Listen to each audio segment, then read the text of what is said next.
Kaixo eta ongietorri Zurriolako butaka saiora. Donostiako zinemaldia amaitzen ari da, baina gaur ere izanen ditugu pelikulak eta beste zenbait gauza komentatzeko. Ander Iriarte eta Aitor Bereziartua, bihar doka 13 dokumentalaren inguruan hitz egitera etorriko zaizkigu. Sebastian Esarien berri, Joseba Errekaldek emanen digu. Eta sail ofizialean lehian dauden pelikulen kiniela eginen dugu. Horretarako, Gontzala Gote eta Gorka Bereziartua izanen ditugu. Guzti hau eta ohiko atalak ere bai. Gu prest gaude, aurretik iragarki bat.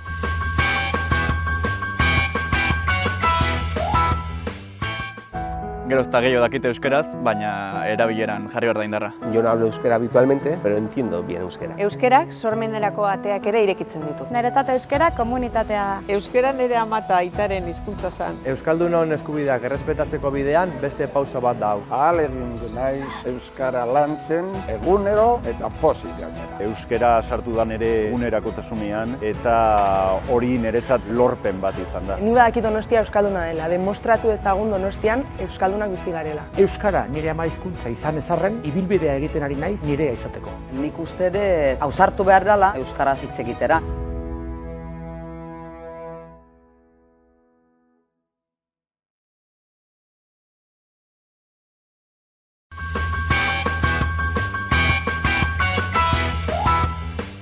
Aurretik esan bezala, bihar dok 13 dokumentalaren inguruan arituko ginela aurreratu dizuegu, eta horretarako bi gonbidatu ditugu hemen, ekoizleak direnak, Aitor Bereziartua batetik eta Ander Iriarte. Ongi etorri, Zurriolako butakara. Eskerrik asko. Zer modu zaudete, estrainaldia dela eta? Pixka nervioso, bai, egia esan. Bai? Bai, ja, 2 urte terdi dira, proiektu hasi genunetikan, eta bai, esango gotxu gaude, bai, hasteko ja. Zuander? Nien nago urduri, nik uste urduriago negola lehengo astean oendikan azpitituluak itxi behar genitunean DCPA egiten, eta orduan pasan urduritasuna gaur ja, alea jakta ez, eta izango da.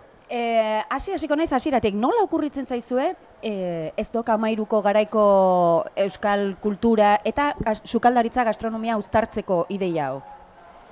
Ba, egia esan, konturatu ginen justu, ideia hau hasi zen 2016ko martxoan, eta konturatu ginen justu 50 urte pasaziela, ez dok 13 eta gaur mugimenduak martxan jarri zienetikan. Eta hain zuzen, 10 urte beranduago hasi zen euskal sukaldaritza berria, ez? Bai. Eta orduan ez, pentsak genuen, guk ezagutzen dugun euskal kulturan oinarriak, guk mahai ingurutan kantatzen ditugun abesti guztiak, eta gaur egun Euskal Herria munduan ezagutzen den bezala, hiru mugimendu hauetatik etorria izan den zerbait izan da, ez?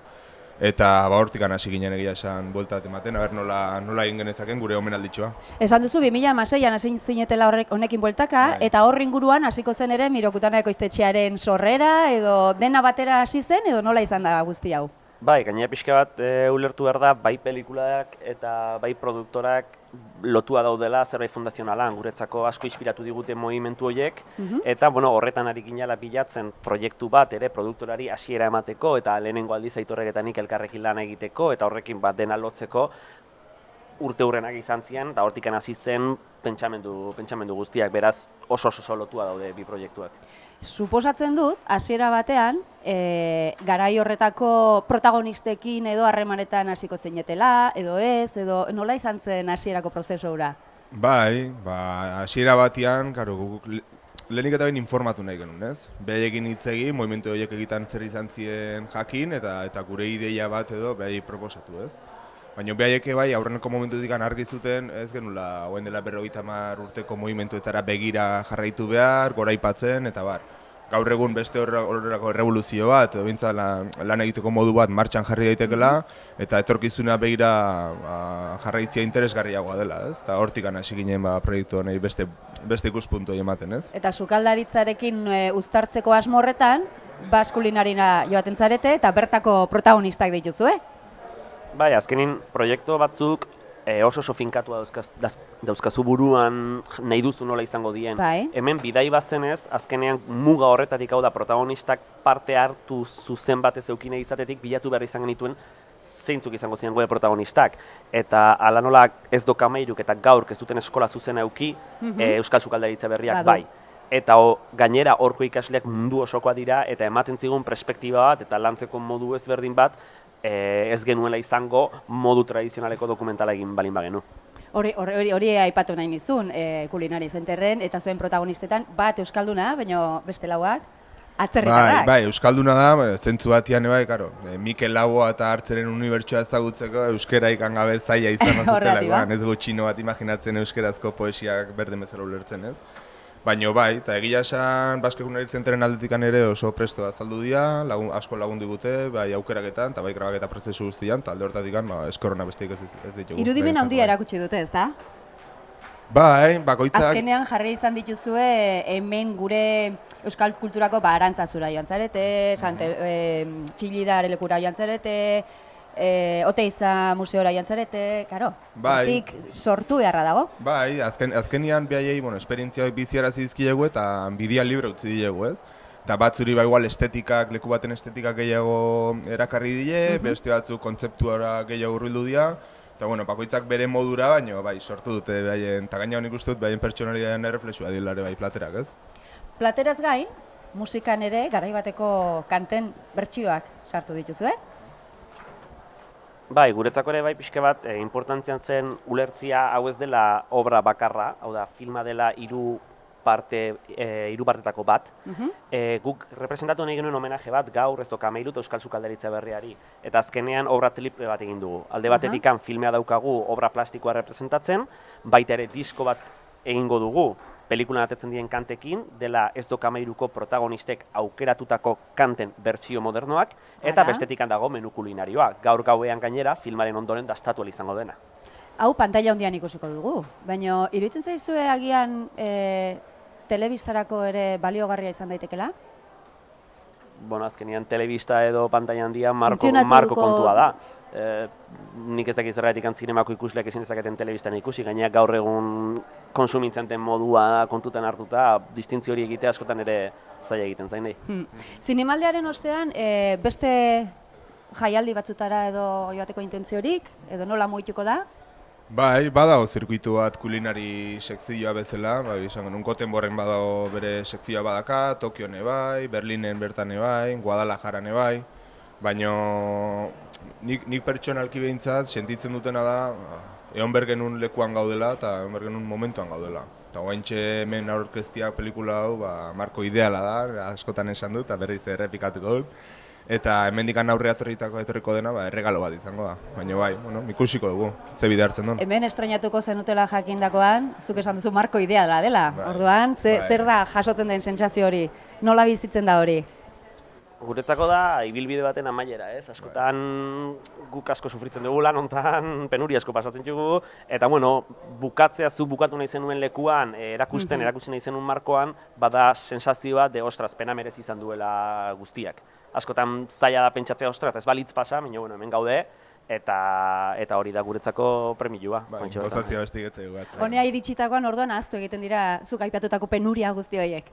Hoi beti pasatzen da, ez? Zinema, bestela zerbait dauka, droga bat dauka, pasatzen duzula eta igual rodajen erdian zaudela ze ostitako nago nien, zertain ez dedikatzen, baina gero bukatzen da, iristen da lekura eta ahaztu itetzez gizuten. Bai, zalantza existentzialak izan ditugu bidean, egia esan, baina bai, poza handiak hau eta hemen gaude, disfrutatzea, eta gaur arratsatea ordu gutxi gelditzen zaizkigu zirkula hau izteko eta aurrea. Sukaldaritzari, euskal kulturari lotutako beste zerbait egiteko asmotan? Guretzako zinema egiten dugun momentutik euskal kultura egiten ari geha, horra hartuta gode, eta gaina gure ustute ekoiztetxearen identitatearen parte dela. Orduan bai egite ditugun lan guztiak, norabide hortan jarraituko dute. Galdetzen bali baduzu justo euskal kulturari, o euskal kultura egiten dutenei buruz hitz egingo dugun, hori ja ez dakit. Aukera girikita daude, ez? Entorkizaren izten baldin bada guztu handiz hartuko dugu, baiz. Pelikula hau egitean bertan implikatuta asko ikasi dugu, ez? Gu gehonez adituak gai honetan, orduan asko ikasi dugu, eta beste batekin gehiago ikasi posela den dugu, eta jendeari zabaldu, hobeto.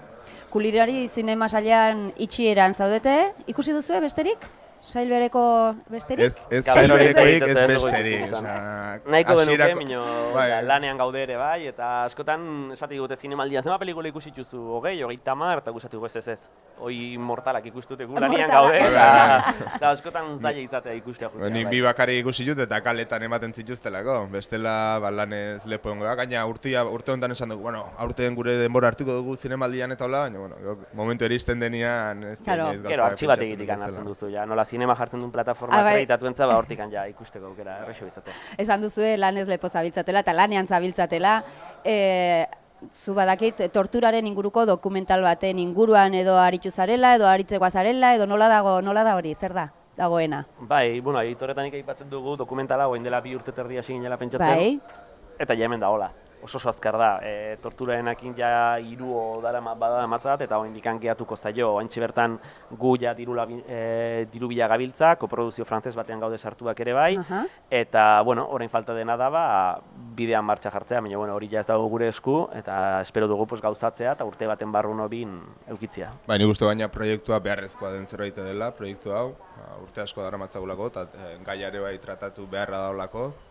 Aber aurre atetzen den eta lortzen dugu. Urrengo urteko zurriolako butakan, urrengoan edo urrengoan agian, hemen izan zaituztegu horren inguruan hitz egiten.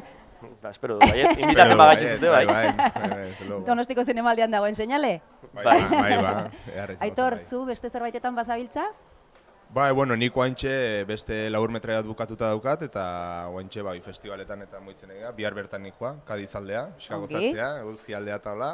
Badugu hemen ere eguzkia, Bai, desde luego, harritu egitegia esan iraian altura dutan, oaindik anolako temperaturak eta hiltzea, baina bai, horrekin abilo hain bueltaka eta beste proiektu bate bai idazten nahi gatola, baina oaindik amaitutako ez ere ez dakau. Jo, bikote, plazer bat. Zorterik onena zuen proiektu guzti hauetan, gaurkoa disfrutatu. Eta zuei, beraiek ikusi ez dituzten kulinari zinema saileko beste iruditxo batzuk utziko dizkizuegu. Beraiek ere ikusi ditzatela, aurrera.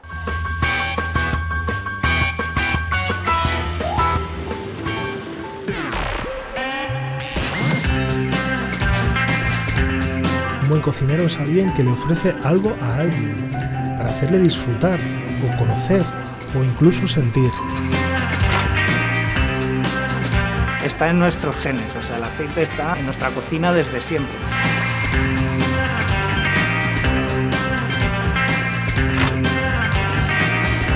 There's a saying that men cook for glory and women cook for love.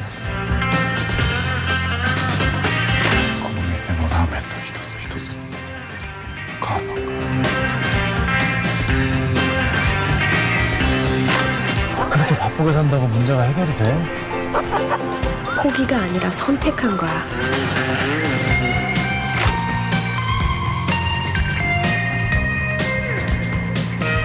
Último, buenas tardes. Euskal sukaldaritza berriarekin, hor badela elementu unibertsal batzuk, gure nortasunetik datozenak.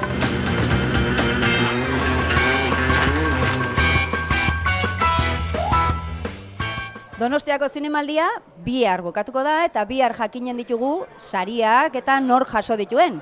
Baina hemen sail ofizialean lehian aritu diren pelikula kritikatzen bi pertsona baditugu, hemen baditugu Gorka berezi hartua eta Gontzal Agote, zer modu zaudete? Ongi, zu? Ondo, bai. Bai, orain bai, zuen kritikak entzun ditugu, baina orain tokatzen zaiguna da kiniela pixka bat egitea. Gure kiniela eginen dugu. Eskatuko dizuedana da atzera joatea, ze aspaldi ikusitako pelikulak izanen dira batzuk, beste batzuk berriago izanen dituzue. Baina, urrezko maskorrarekin hasiko gara. Urrezko maskorra nork irabazi dezakeen, nork eraman dezakeen? Igual duela uste dut 2 urte edo 3 urte irabazi zuela Isaki Lakuestak, baina aurten sail ofizialera ekarri duen pelikula nik uste dut dauzkala boletoak, nik uste dut asko gustatu den pelikula bat izan dela orokorrean eta ez dakit, apustu bat egitekotan beti zaila dena eta normalean ni behintzat ez duena inoiz asmatzen, ni apostua hori izango litzatek, Isaki Lakuestaren. Agian aurten asmatzen duzu. Gontzal? Niri ere gehien gustatu zaidan pelikula hori izan da, baina gau pixka bat mekanika argitu beharko zenuke, gauza bada esatea zein gustatu zaigun gehien eta beste bada esatea... Zuen ustez nork eraman du? Hoi beste kontua da. Ez da zein...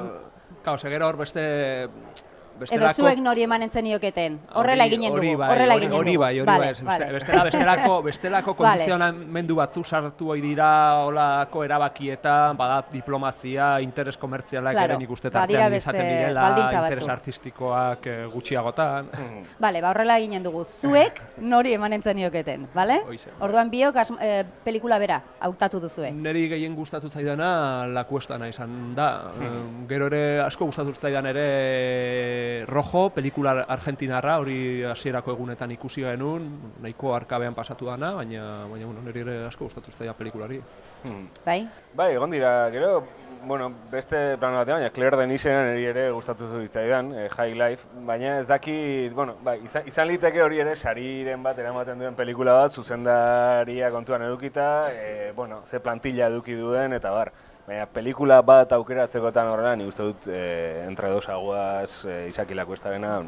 Bai, nik Denis ere ikusten dut, kinielatan ez dakit pelikula honenana, gian zuzendari honenana, zinemaldiari, Donostiako zinemaldiari komeni zaio, prestigio aldetik, olako zuzendari bat saritzea, eta orduan... Zuzendaria esan behar nizuen urrengoa, zuzendariarekin, no? Agian, niri zitzaidan asko gustatu Denisen pelikula, baina, akaso kondizionamendu horiek kontutan hartuta, ez dakit, ze puntutara ino, eragiteko almena izaten duten hor epaimaikideen erabakian, baina, izaten alda Denisena zuzendari honenarena, ez dakit.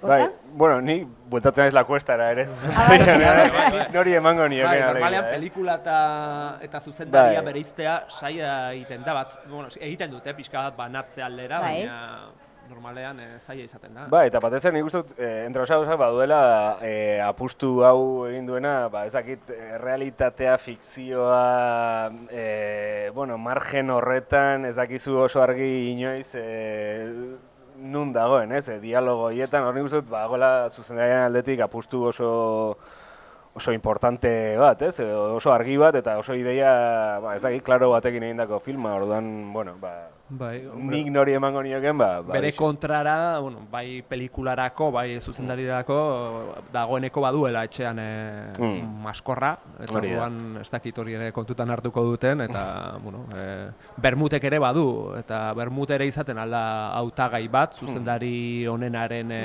sari hori eramateko, baina etxean ere badu pelikularen maskorra. Bigarren batek ez dio kalterik eginen erengoari.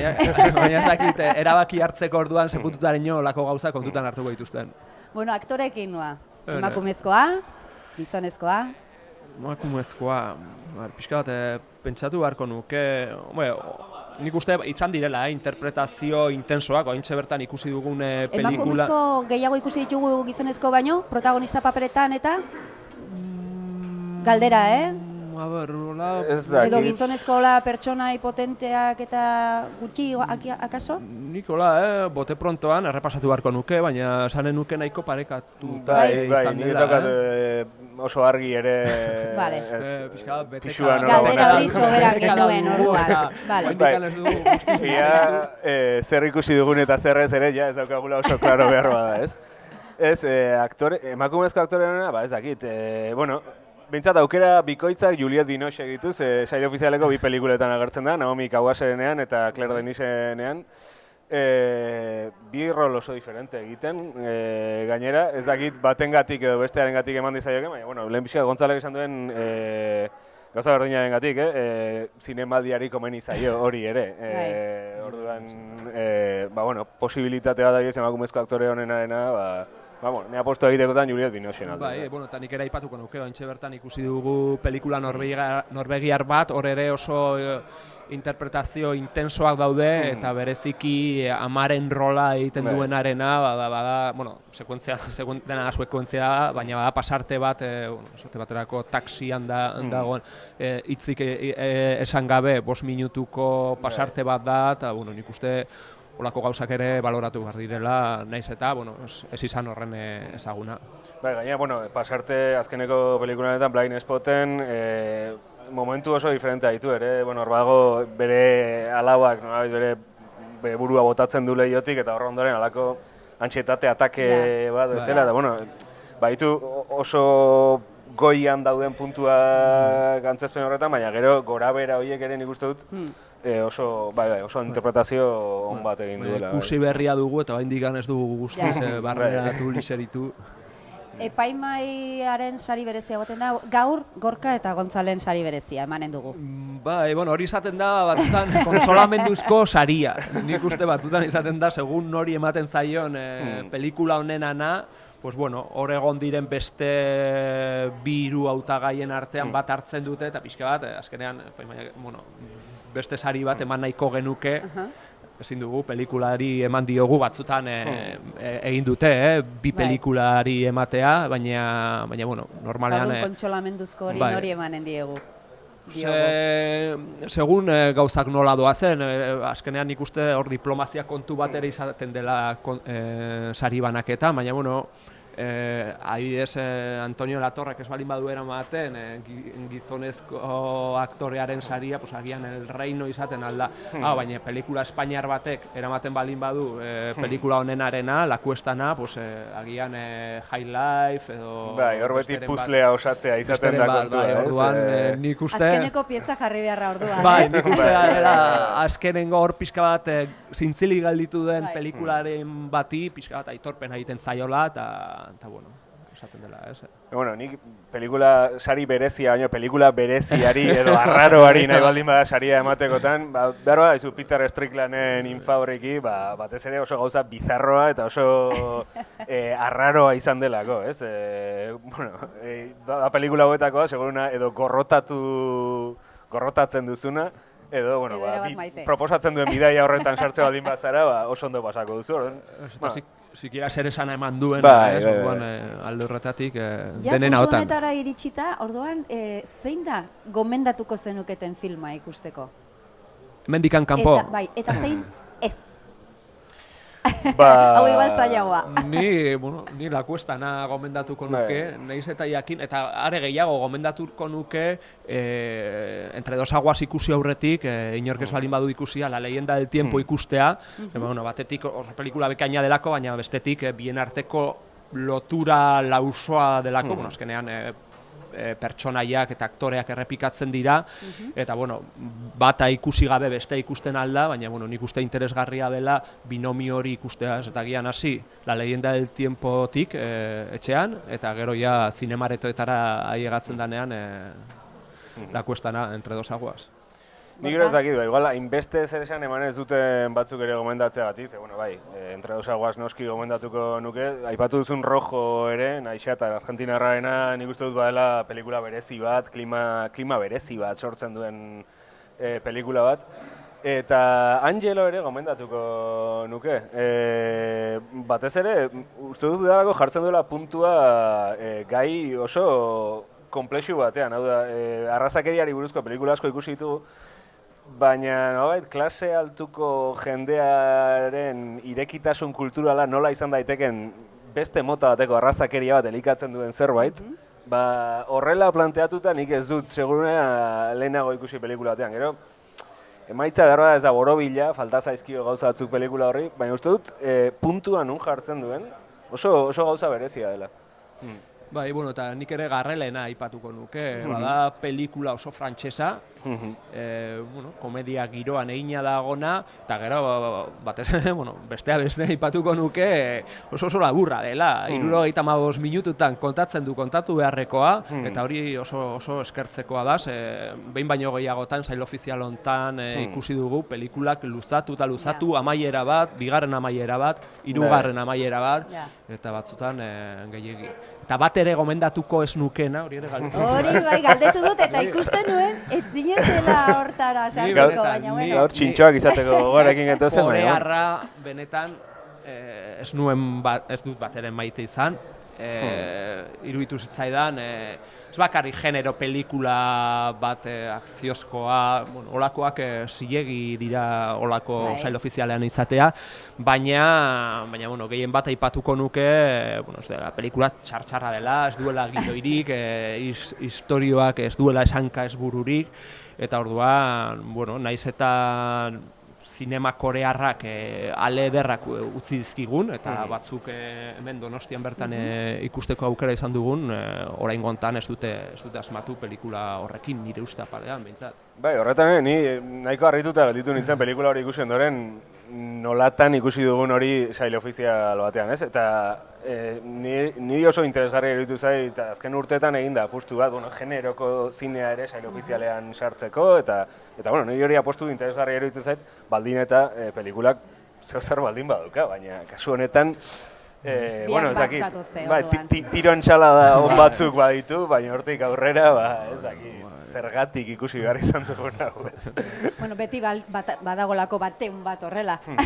Bueno, eta hori ere aipatu izan zen, ez? Badago hor industria kulturalean pisu handia duen ekoiztetxe bat horren atzean, eta kaso Roma Cuaronena beste sail batean ikusi, hemen Donostian ikusi ahal izateko, ekoiztetxe, etxe horrek ere sartu zuen sail ofizialean pelikula hau, auskalo, ez dakit, holako negoziaketak nola egiten diren, edo bakarrik irizpide artistikoari begiratzen zaion hautaketa egiteko orduan. Ni uste pelikulak ikusi ondoren posible izango bagenu hemen industriako jendeak eta hitz egiten dituen, ez dakit, solasaldi horietan sartzea, baina ez solasaldi publikoetan, baizik, eta pribatuetan.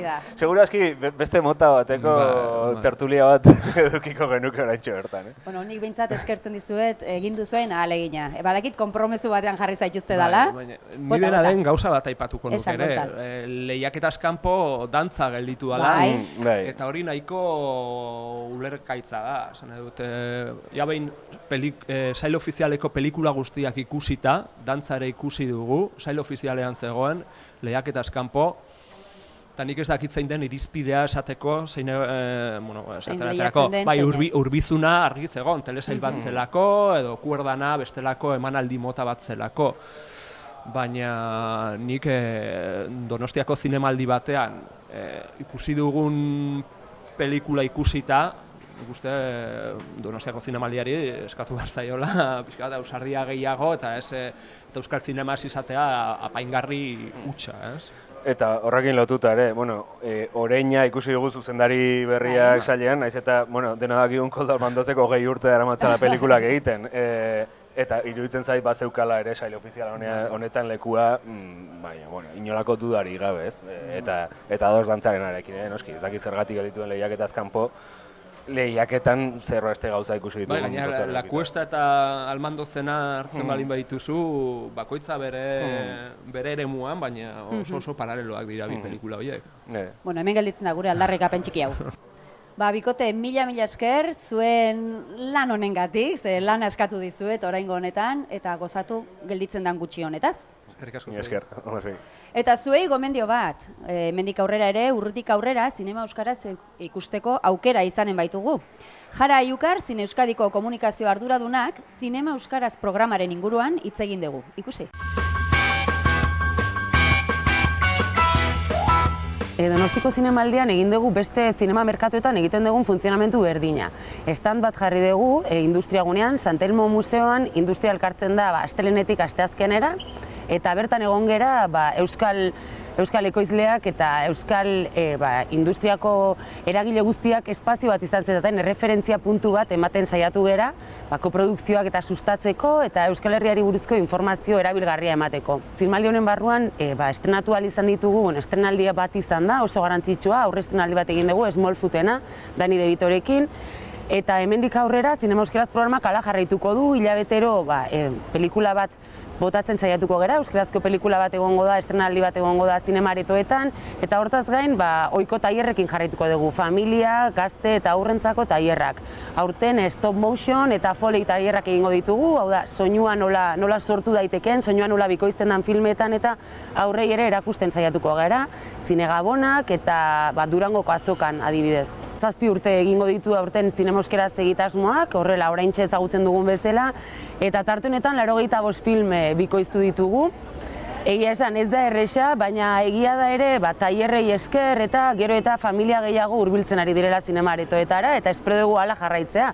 Kalitatezko filmak ekartzen ditugu, eta espero dugu aretoak betetzen jarraitzea. Orain arte oso pozik gaude, eta espero dugu martxa berdinarekin aurrera egitea. Urrian datorrena da, Orman erlojua duen etxea. Hau gazteentzako, gazte eta nerabentzako da, gehiago, abenturazko filme bat izango da.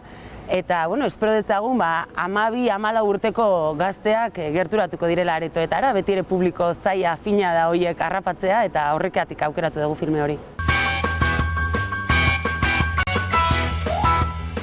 Dagoeneko sari batzuk, badakizkigu ezagutzen ditugu, baina beste batzuk berehala ezagutiko ditugu. Sebastiane sarien inguruan hitz egiteko, hemen daukagu Joseba Errekalde, gehituko kidea, ongi etorri, zer moduz? Mil esker zuei gonbidatzeagatik beti bezala. Zer moduz daramazu zinemaldia? Zuek bezala, lan eta azkeneko egunetan beti nekea gehitzen joatzen zaigu, baina pozik. Pozik, gaur emanen dituzue Sebastiane sariak, ezta? Bai, beti ohitura daukagu zinemaldiko azkeneko ostiral horretan, arratsaldeko 7:00, normalean behintzat saiatzen gera ordu hori atxikitzen. Eta ematen ditugu beti hemen aurreko kur galeria horretan, arratsaldeko 7:00, bai. Eta 2 sari dira ematen dituzuenak? Badire urte batzuek ja, Sebastiane saria zatitu zala nolazbaite. Daukagu, Sebastiane latinoa urte osoan ikusten ditugun eta ikusten diren pelikula latinoei buruz ematen dugun saria. Hori eman gendun zinemaldiko lehenengo ostiralean. Eta nork eraman zuen hori? Hori eraman zuen Las Herederas pelikula zoragarriak, Paraguaiko, hori da, Paraguaiko pelikula zoragarri horrek eraman zuen. Aurten ere berriro tokatu zaigu latinoko zikloa edo Horizontes Latinoseko pelikula lehena izatea hori, orduan, horrekitaldi oso polit bat egin gendun. Eta gero gaur emango dugu, gure zinemaldiaren barruan ikusi dugun pelikula hobena edo iruditzen zaiguna, hobeto heltzen dituenak edo jarratzen dituenak gure helburua, gure gaia, LGTBI, Q+, plus hori jartzen diogu guztiari. Hori izango da Sebastianea, eta hori da gaur emango duguna. Eta jakiterik badugu? Bai, jakiterik badugu. Azkenean, ez dire errazak izaten gure erabakiak, asko geralako 8 talde bat gera, gizon emakumeek, bakoitza adin ezberdinekoa gaina, generazio belaunaldi ezberdinekoak, eta bakoitzak bere begiekin ikusten ditu gauzak, normala dan bezala, horrek aberazten du gure eztabaida, ez da erreza izaten, baina badugu irabazle bat, egon behar duelako bat. Eta aurten da Girl. Eta pelikula hauek gero, orain zinemaldian bai, baina gero areto komertzialetan non ikusiko ditugu? Edo zei bilbide eginen dute? Ez dakigu sekulan zer digan, zinemaldiak, zinemaldia bezalako ekimenak eta ekitaldia daukate hori, ez dituzu askotan beti dauden pelikulak ez dira komertzialak izaten, ez? Seguruenik guk hautatzen ditugun hauek badute beraien rekorridoa, azken finean guk ere orain topaketa batzuek, laugarren urtea da topaketa batzuek egiten ditugula, egiten ditugu topaketa iberoamerikarrak. Eta honetara gonbidatzen ditugu, bai Guatemalako edo Hondurako edo Paraguaiko eta Uruguai eta Republika Dominikanako LGTB festivaletako programatzaileak. Beraz, horiek guztiak biltzen ditugu, ekartzen ditugu onera, elkar laguntzen gera, elkar ikasten dugu, eta nik seguru nago beraien festivaletan, ez sala komertzialetan, baina beraiek ekoizten eta beraiek antolatzen dituzten festivaletan emango dituztela. Hala ere, lehengo urtean, nik lehengo urteko irabazlea badak izei bilbide izan dudun. La Mujer Fantástica hemen saritu gendun, eta nik aurten goian ikusi nuen bera, eszenarioa ateratzen, goia bat hartuaz. Bueno, zenbait pelikulak daukate ibilbide bat, eta beste batzue daukate beste bat. Ikusiko dugu orduan zei bilbide egiten duten. Ikusiko dugu Las Herederasek zei bilbide izango duen, gero adibidez Girl, pelikula europearra da. Flamenko hitz egiten dute, frantsesa ere bai, Belgiako pelikula bat da. Nik suposatzen dut Girlek izango duela, eta Las Herederasek ere bai, produkzio oso importantea da. Ikusten ditugun bitartean, bere ibilbidea ikusten dugun bitartean, guk irudi batzuk ikusiko ditugu. Segidan, Eskerrik asko, Joseba, etortzegatik, baina irudi horiekin bukatuko dugu, bai? Oso ondo, eskerrik asko. Aurrera, irudiekin.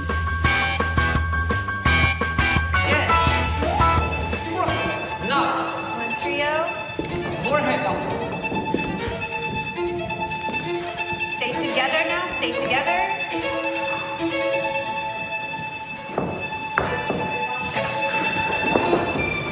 Good, careful, watch your spacing. Run out beautifully if you have to.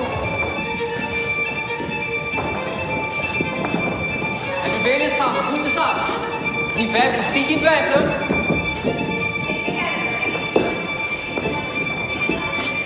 Cross it in. Sluit die vijf, sluit. 1, 2, 3, and up.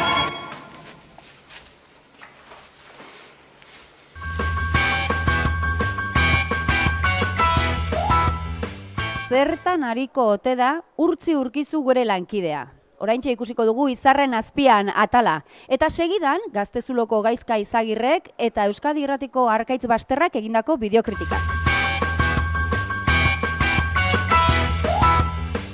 Izar azpian mundua dago, izarapean zerua. Aurrekoan, Fermin Muguruzak Zurriolako butakan esan zuen, me cago en Dios, Guillermo Toledori omenaldi gisa eta aupa Guillermo Toledo. Fermin Muguruza badakizue, ez da txikikeritan ibiltzen, eta begira ze kartela. Esango nuke zinemira saileko film batean ez dela inoiz egon hemen horrelako kartelik. Beraz, gaur Izarren azpian atala egingo dugu kartel honen horren atzean. Me cago en Dios. Bukatzen ari zaigu zinemaldia, batzuentzat izaten ari da lehen aldia. Asteburu honetan berriarekin, DVD bat salgai, hauxe handia. Txillidaren biloba bati dioten zuna, esan omen duela rigortasun hori, Biardok dokumentalan, Iztegiari ostiko hauxe erantzuna. Fermin Muguruzaren Blackiz beltzak sorrarazten du Otis Reddingen respect.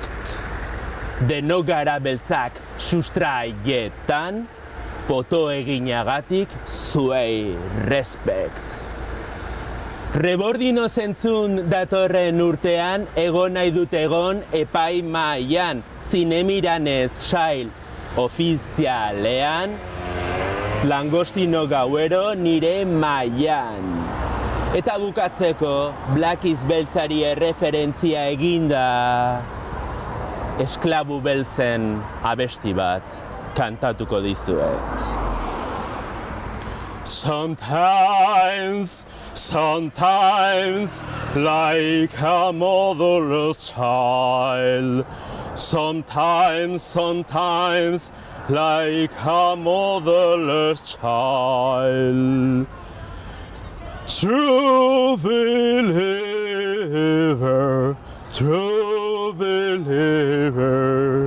a long way from home. A long way from home. Sometimes,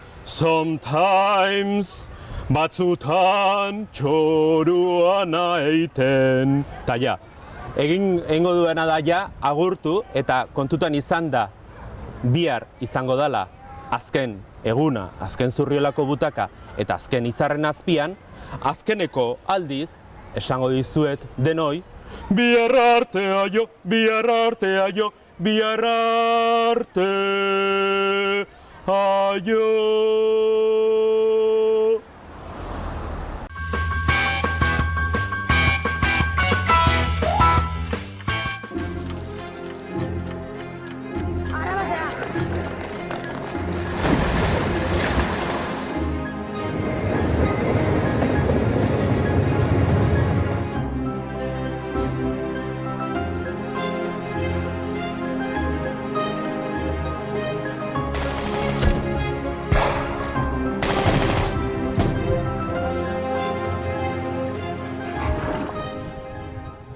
Joseba Sarrionaindia luzaroan dirurik gabeko poeta izan dela diote. Euskaldun askoren begietan eta irudimenean zuri beltzeko argazki bat, bakarra, esango nuke. Bere faltaren eta bere unibertso literarioaren presentzia oparoaren arteko paradoxa moduko bat da Sarri.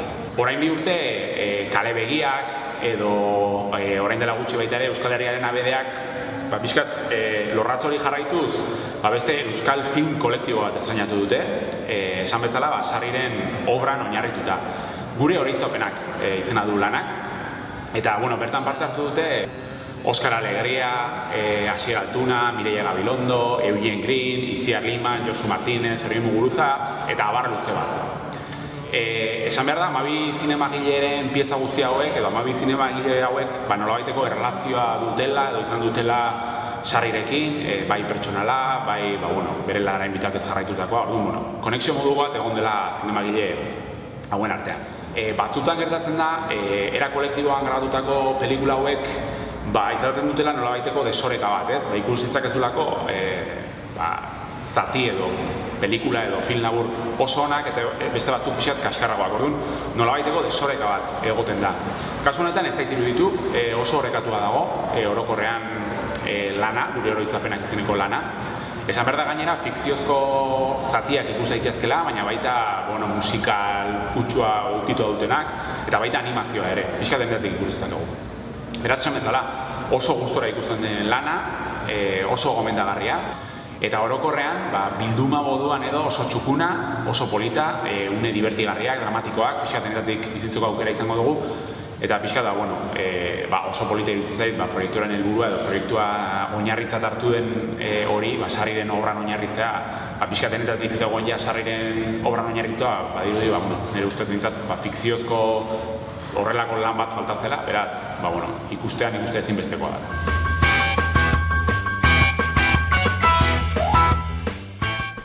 Sail ofizial osoa ikusita gero, nik esango nuke, nire favoritoak Urrezko Maskorra eta zuzendari honen erako dira Izaki Lakuesta eta bere Entre dos Aguas, eta Naomi Kawase eta bere Vision. Nik uste dut bi horietan egon daitekela. Argazkiari dagokionez izan daiteke Vision, berriro ere Naomi Kawaserena, edo agian In Fabric ere, pelikula ere hor egon daiteke.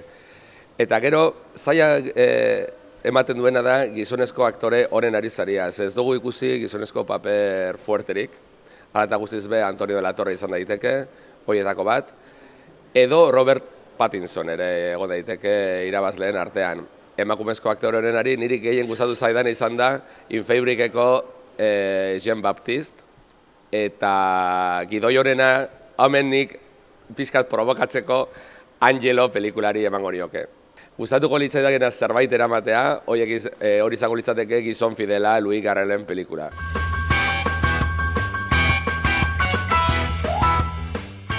Zinemaldiko azken aurreko eguna dugu gaur, eta Zinemira sailaren itxiera gala Kursaleko kubo txikian ospatuko da. Bertan, Fermin Muguruzaren Blakiz Beltza filma estreinatuko dute. Horren inguruko irudiekin utziko zaituztegu, bihar arte eta Zinemaldion.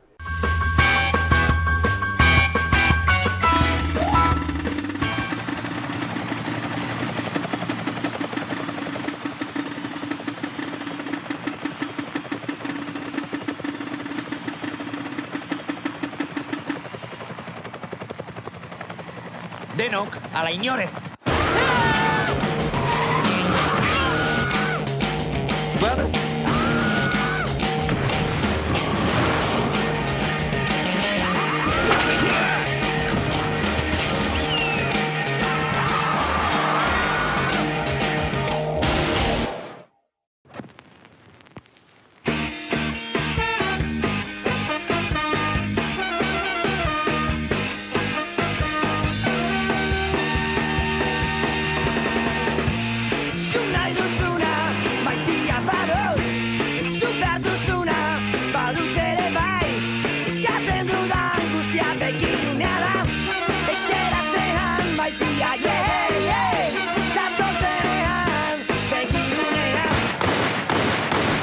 Escuché que le llaman el gigante negro.